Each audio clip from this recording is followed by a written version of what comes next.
ভারতের বিদেশমন্ত্রী ডক্টর জয়শঙ্করের সঙ্গে কোনো অবস্থাতেই দেখা করতে পারলেন না বাংলাদেশের প্রধান উপদেষ্টা মোহাম্মদ ইউনূস। বাংলাদেশের পক্ষ থেকে সব রকম চেষ্টা কিন্তু চালানো হয়েছিল। এমনকি তারা আইন উপদেষ্টা আসিফ নজরুলকেও ডক্টর জয়শঙ্করের সঙ্গে দেখা করে কনভিন্স করতে পাঠান। কিছুটা প্রচারের গিমিক বাংলাদেশ সরকার এক্ষেত্রে চেয়েছিল এবং বোঝাতে চেয়েছিল ভারতের সঙ্গে সম্পর্ক সব দিক থেকে ভালো আছে। যদি ডক্টর জয়শঙ্কর এবং মোহাম্মদ ইউনূসের বৈঠক হতো, তাহলে কিন্তু বাংলাদেশের কাছে একটা আন্তর্জাতিক স্তরে একটা অস্ত্র চলে যেত যে দেখো ভাই, আমরা ভারত বিরোধিতা সত্ত্বেও ভারত আমাদের সঙ্গে বৈঠক করতে রাজি হয়েছে। কিন্তু ডক্টর জয়শঙ্কর অত্যন্ত ধুরন্ধর একজন ব্যক্তি, মাস্টার মাইন্ড। তিনি স্পষ্ট বুঝিয়ে দিয়েছেন যে ডক্টর জয়শঙ্কর এবং মোহাম্মদ ইউনূসের বৈঠক এই মুহূর্তে করা সম্ভব নয়। এটা কিন্তু ভারতবর্ষের শুধুমাত্র ডিপ্লোম্যাটিক মুভ সেটা নয়। আপনারা যদি ধারাবাহিকভাবে কিছু ঘটনা বিশ্লেষণ করেন, তাহলে দেখবেন এটা অত্যন্ত বোল্ড একটি স্ট্র্যাটেজিক মুভ। অন্তত অপারেশন সিন্দুরের পর ভারত স্পষ্ট বুঝে গেছে যে কাইন্ডনেস সবসময় দেখানো উচিত নয়, কিছু সময় অ্যাগ্রেসিভ হতে হয় এবং বর্তমান পরিবর্তিত পরিস্থিতিতে অ্যাগ্রাশনটাও ডিপ্লোম্যাসির অন্যতম শর্ত হয়ে উঠেছে। কিছুদিন আগে আপনারা জানেন সৌদি আরব ইউএইর উপর মিসাইল বর্ষণ করেছে। সৌদি এবং ইউএই মিডল ইস্টের দুই বন্ধু রাষ্ট্র, তবুও কেন মিসাইল বর্ষণ করেছে? কারণ ইউএই ইয়েমেনের এক বিদ্রোহী গ্রুপকে দিনের পর দিন অস্ত্র দিচ্ছিল এবং সেই বিদ্রোহী গ্রুপ ইয়েমেনের কিছুটা অংশ দখল করতে করতে সৌদির সীমান্তে এসে পৌঁছায়। সে সময় সৌদির পক্ষ থেকে একটি বার্তা দেওয়া হয়। তারা পরিষ্কার বলেন যে every friendly country can not arm groups near hour borders without consequences. অর্থাৎ তুমি যতই বন্ধু রাষ্ট্র হও, তুমি আমার সীমান্তে যদি থ্রেট তৈরি করার চেষ্টা করো, তাহলে কোনো অবস্থাতেই আমাদের মেনে নেওয়া উচিত নয়। ডিপ্লোম্যাসির পরিভাষায় একে বলে রেড লাইন। রেড লাইন মানে কি জানেন? ডিপ্লোম্যাসিতে রেড লাইন মানে যখন ডিপ্লোম্যাটিক স্তরে কথাবার্তা বন্ধ হয়ে মিলিটারি এসকেলেশন শুরু হওয়ার জায়গায় চলে যায়, তখন তাকে বলা হয় রেড লাইন। এবার বাংলাদেশ এবং ভারতের সম্পর্ক কিছু ক্ষেত্রে এই রেড লাইনটি অতিক্রম করেছে, তা জয়শঙ্কর স্পষ্ট বুঝিয়েছে। বাংলাদেশের উপর মিলিটারি এসকেলেশন অনেক দূরের কথা, কিন্তু ডিপ্লোম্যাটিক স্তরে যে এসকেলেশন ভারত বিভিন্ন জায়গা থেকে শুরু করছে, সেইটা সামলানোর ক্ষমতাই মোহাম্মদ ইউনূসের নেই। আমি তিনটে কারণ আপনাদের সামনে আজকে বলছি, তাহলেই আপনারা বুঝবেন কেন অত্যন্ত বুদ্ধিমত্তার সঙ্গে ভারত মোহাম্মদ ইউনূসকে কার্যত পাত্তা দেয়নি। আমাকে কমেন্টে অনেকেই জিজ্ঞাসা করেন যে ইনকাম কিভাবে বাড়ানো সম্ভব। এর জন্য আজ আমি একটি অ্যাপের সঙ্গে আপনাদের পরিচয় করিয়ে দিচ্ছি। সে অ্যাপটার নাম মার্কেটউলফ। মার্কেটউলফ হলো একটি সেবি রেজিস্টার্ড অ্যাপ, যেখানে আপনি লগ ইন করে খুব সহজেই ইনকাম বাড়াতে পারেন। এবার আপনাদের দেখাচ্ছি এই মার্কেটউলফ অ্যাপ আপনারা কিভাবে ব্যবহার করতে পারেন। দেখুন, প্রথমে আমি পিন দিয়ে এই অ্যাপে লগ ইন করলাম। এখানে দেখাচ্ছে ফলো ট্রেন্ড অপশান, যেখানে মার্কেটে প্রফিটেবল ট্রেন্ডগুলোই আপনাকে শুধু দেখাবে। এবার একটা ক্লিকেই আপনি এখান থেকে ট্রেন্ড খুব সহজে ক্লিক করে ফলো করতে পারেন। এখানে আপনি খুব ছোট অ্যামাউন্ট ইনভেস্ট করে ট্রেডিং শুরু করতে পারেন। মার্কেটে বাকি অ্যাপে ইনভেস্টমেন্ট আপনাকে 3 গুণ বেশি করতে হয়। এখানে আছে স্টপ লস অপশান, যা আপনার ক্ষতি আটকায়। যদি আপনার ক্ষতি একটি নির্দিষ্ট লেভেলে পৌঁছে যায়, তাহলে এই অ্যাপটি অটোমেটিকলি বন্ধ করে দেবে আপনার ইনভেস্টমেন্ট। এই অ্যাপের ব্রোকারেজ ফি মার্কেটের অন্য অ্যাপের থেকে অনেকটাই কম।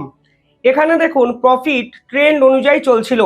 আমি একটি ক্লিকেই স্টপ ট্রেন্ড করে দিলাম এবং খুব অল্প সময়ে 1306 টাকার প্রফিট বুক হয়ে গেল। আপনি এই পুরো ফেসিলিটিটি ব্যবহার করতে পারেন লাইফ টাইম মাত্র 99 টাকা পে করে। এছাড়াও বিভিন্ন কমোডিটিস যেমন গোল্ড, সিলভার, ন্যাচারাল গ্যাস, এগুলোরও ট্রেডিং আপনারা করতে পারেন সকাল 9টা থেকে রাত্রি 12টা অবধি। মার্কেটউলফ অ্যাপ আপনাদের ফ্রিতে রেকমেন্ডেশনও কিন্তু দেয়, যেটা কাজে লাগিয়ে ডিসেম্বরে 8,606 টাকা, জুনে 70,468 টাকা, জুলাইতে 59,696 টাকা এবং অক্টোবরে 58,260 টাকা প্রফিট বুক করা গেছে।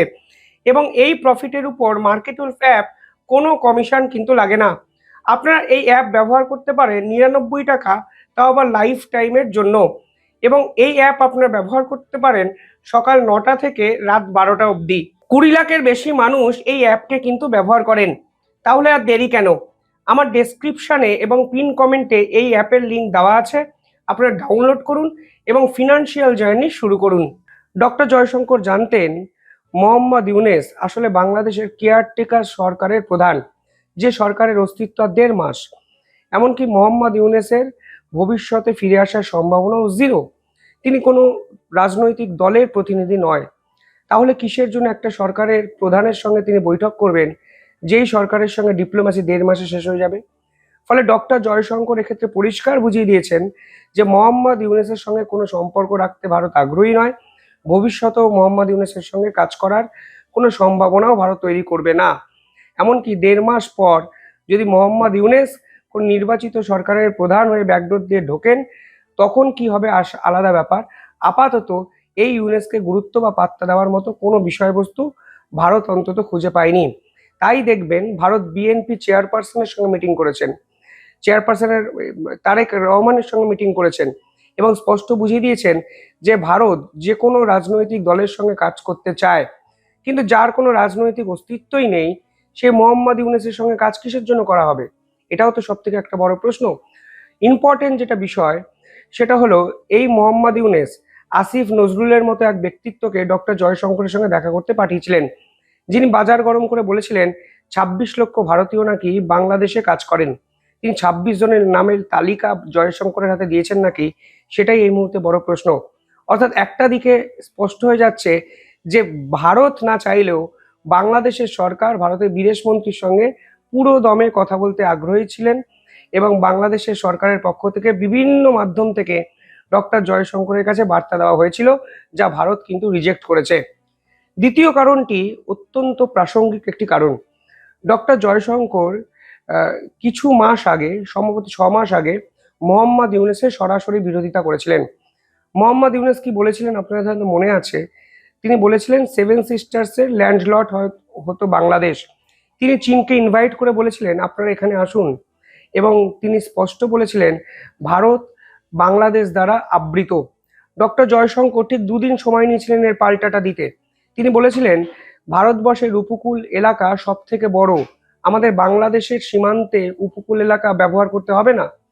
ফলে সব মিলিয়ে ডক্টর জয়শঙ্কর কিন্তু শেষ 6 মাস ধরে ধারাবাহিকভাবে বুঝিয়ে দিয়েছিলেন এই মোহাম্মদ ইউনেসের যে নীতি, যে মানসিকতা, যে চিন্তাধারা, যে গোল, তার সঙ্গে ভারতের বিদেশ মন্ত্রকের যে লং টার্ম জিওপলিটিক্যাল গোল, যা ডিপ্লোমেসির অত্যন্ত গুরুত্বপূর্ণ অংশ, তা কিন্তু খাপে খাপ হয় না। ফলে ডক্টর জয়শঙ্কর এবং মোহাম্মদ ইউনেসের যদি কোনো অবস্থাতে একটি মিটিং হয়েও যেত, তাহলেও কিন্তু এই ডিসপুটটি থেকেই যেত যে ডক্টর ইউনেসের সঙ্গে কি ভারত সহাবস্থায় আসবে না আসবে না। দিনের শেষে দেখা গেল ভারত কোনো অবস্থাতেই ডক্টর জয়শঙ্করকে পাত্তা অবধি দিল না। 3 নম্বর বিষয়টি হলো কিছু মাস আগে নরেন্দ্র মোদীর সঙ্গে বৈঠক করার জন্য ডক্টর ইউনেস ধারাবাহিকভাবে চিঠি চাপাটি দিয়েছেন। ভারতের পক্ষ থেকে রিজেক্ট করা হয়েছে পুরো বিষয়গুলো।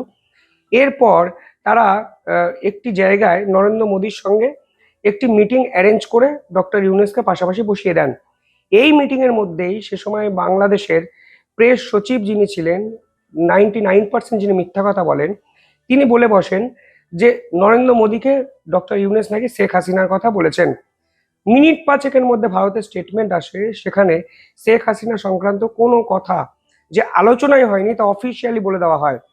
অর্থাৎ বাংলাদেশ ভারতের কোনো নেতার সঙ্গে বৈঠক করা মানেই আসলে যে ফলস ন্যারেটিভ তৈরি করার খেলা খেলে, তা ভারত কিন্তু এক্ষেত্রে জানতো, এবং জানতো বলেই অত্যন্ত সাবধানী একটি পদক্ষেপ ভারতের পক্ষ থেকে নেওয়া হয়েছে। যদি ডক্টর জয়শঙ্করের সাথে মোহাম্মদ ইউনেসের পাশাপাশি বসার একটা ছবি বাংলাদেশের মিডিয়ায় যেত, তাহলে এই বাংলাদেশ সরকার বলে দিত আমরা শেখ হাসিনাকে ফিরিয়ে দিতে বলেছি, অথচ মিটিং হয়তো সৌজন্যমূলক হতো। মানে নরেন্দ্র মোদীর সঙ্গে মিটিংকে নিয়ে যে প্রেস সচিব মিথ্যে ন্যারেটিভ তৈরি করতে পারে, সে ডক্টর জয়শঙ্করের সঙ্গে মিটিং এর পর কত কিছু বলতে পারতো আপনারা একবার ভাবুন। অর্থাৎ বাংলাদেশের যে বিশ্বাসযোগ্যতা, যে গ্রহণযোগ্যতা, যে গুরুত্ব, তা যে আন্তর্জাতিক স্তরে বারবার মিথ্যে কথা বলে ফলস ন্যারেটিভ তৈরি করে সম্পূর্ণ বিলীন হয়ে গেছে, তাও কিন্তু ডক্টর জয়শঙ্কর স্পষ্ট বুঝিয়ে দিলেন। যেখানে পাকিস্তানের স্পিকারের সঙ্গে ডক্টর জয়শঙ্কর কথা বলেন, ঠিক সেখানে বাংলাদেশের প্রধান উপদেষ্টাকে রিজেক্ট করা মানে একটা দেশের কোনো ভ্যালু যে ইন্ডিয়ার কাছে বর্তমানে নেই তা কিন্তু স্পষ্ট। তা কালকে ভারতের বিদেশমন্ত্রী সুন্দরভাবে, স্পষ্টভাবে, মার্জিতভাবে, বোল্ডলি বুঝিয়ে দিয়েছে বাংলাদেশকে। প্রেস সচিব সেবার সেই স্টেটমেন্ট কিন্তু চেঞ্জ করেছিলেন 1-2 দিন পর। তিনি বলেছিলেন আমরা এতটা ডিটেলসে বলিনি, শেখ হাসিনাকে নিয়ে কিন্তু কিছু একটা কথা হয়েছে। এমন কথা হয়েছে আপনারা ভাবুন, প্রায় 1 বছর পরে এসেও বাংলাদেশ কিন্তু শেখ হাসিনাকে ফেরত নিয়ে যেতে পারেনি। উল্টে ধারাবাহিকভাবে শেখ হাসিনা ইস্যুতে ভারত বাংলাদেশের বিপক্ষে কড়া ব্যাটিং করে যাচ্ছে, যার সমাধান এই বাংলাদেশের সরকারের কাছে নেই। বাংলাদেশ সরকার প্রতিশ্রুতিবদ্ধ হয়েছিল সাধারণ মানুষের কাছে যে তারা শেখ হাসিনাকে ফিরিয়ে আনবে। শেষ 1.5 বছরে পারেনি। আপনাদের মনে হয় শেষ 1.5 মাসে তারা এই মিরাক্কেলটি করে দেবে? উত্তর হলো না। বাংলাদেশের অর্থনৈতিক পরিস্থিতি 1.5 মাসে ক্রমশ খারাপ জায়গায় গেছে। 1.5 বছরে 1.5 মাসে আরো ভালো জায়গায় যাবে? উত্তর হলো না। আইন শৃঙ্খলা সমস্ত জায়গা থেকে এই সরকার ব্যর্থ হয়েছে। 1.5 মাসে কি মিরাক্কেল কিছু চেঞ্জ হবে? উত্তর হলো না। তাহলে পড়ে থাকলো কোন জায়গাটা? পড়ে থাকলো ভারত বিরোধিতার জায়গাটা। যেই ভারত বিরোধিতাটা 1.5 বছর ধরে তারা করেছে, এমনকি শেষ 1.5 মাসে ভারতের সঙ্গে ছবি কথাবার্তা বলে ফের একবার ভারত বিরোধী উস্কানিমূলক শক্তিগুলোকে তারা জাগ্রত করতে চাইছে, নির্বাচনে কাজে লাগাতে চাইছে, জামাতিদের সুবিধা করতে চাইছে মোহাম্মদ ইউনূসের এই সকল পোষা ছাত্রনেতারা যদি কোনোভাবে একটু জিতে ফিতে যায়, তাহলে ব্যাকডোর থেকে ফের ক্ষমতায় ইউনূসকে রাষ্ট্রপতি বা প্রধানমন্ত্রী পদে বসাবেন, কারণ ওই নোবেলজয়ী তকমাটা এই বিশ্বাসঘাতক ইউনূসের সঙ্গে জুড়ে আছে।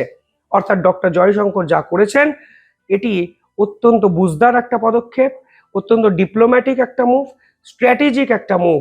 এবং মনে রাখবেন ডক্টর জয়শঙ্কর কিন্তু কালকে এটা বুঝিয়ে দিয়েছেন যে আওয়ামী লীগের যে সিকিউর ভোট ব্যাংকটি আছে, যেটা সংখ্যা 35 থেকে 40%, যারা এবার কোথায় ভোট দেবেন জানেন না, কারণ আওয়ামী লীগকে অগণতান্ত্রিকভাবে নিষিদ্ধ করে রেখেছে এই মোহাম্মদ ইউনূস সরকার। সেই ভোট ব্যাংকই কিন্তু এই বাংলাদেশে ডিসাইডিং ফ্যাক্টর হবে। ওই ভোট যদি বিএনপির দিকে যায় তাহলে বিএনপি সরকার গঠন করবে, যদি জামাতের দিকে যায় তাহলে জামাত সরকার গঠন করবে। ওই ভোট ছাড়া বাংলাদেশে কোনো অবস্থায় নির্বাচন ডিসাইডেড হবে না। আপনারা আজকে জেনে রাখুন, ওই 35% ভোটই বাংলাদেশের আসল ভোট। ওই ভোট আওয়ামী লীগের লয়াল ভোটার। ওই ভোট যেখানে যাবে সেইখানেই কিন্তু আলটিমেটলি সরকার গঠনের পাল্লা ভারী হবে। ডক্টর জয়শঙ্কর বুঝিয়ে দিয়েছেন ভারত কি চাইছে, এবং আমার মনে হয় বাংলাদেশের মানুষ এই ধুরন্ধর, এই প্রবঞ্চক, এই বিশ্বাসঘাতক মোহাম্মদ ইউনূসকেও চিনে ফেলেছেন 1.5 বছরে, যারা ভারত বিরোধী স্টেটমেন্ট দিয়ে সাধারণ মানুষকে উস্কে যান এবং লুকিয়ে লুকিয়ে ভারতের থেকে চাল, ডাল, গম, ডিম, দুধ দিনের পর দিন আমদানি করেন।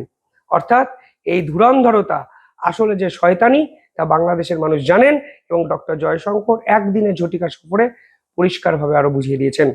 আপনারা কিভাবে দেখছেন পুরো বিষয়টি কমেন্টে জানাবেন। নতুন বছর সকলের ভালো কাটুক, সুস্থ থাকুন। আর শেষ করার আগে মনে রাখবেন, মার্কেটউলফ অ্যাপ ব্যবহার করা অত্যন্ত সহজ ও সিকিওর। প্রায় 2 মিলিয়নের বেশি মানুষ এই অ্যাপকে কিন্তু ব্যবহার করেন। তাহলে আর দেরি কেন?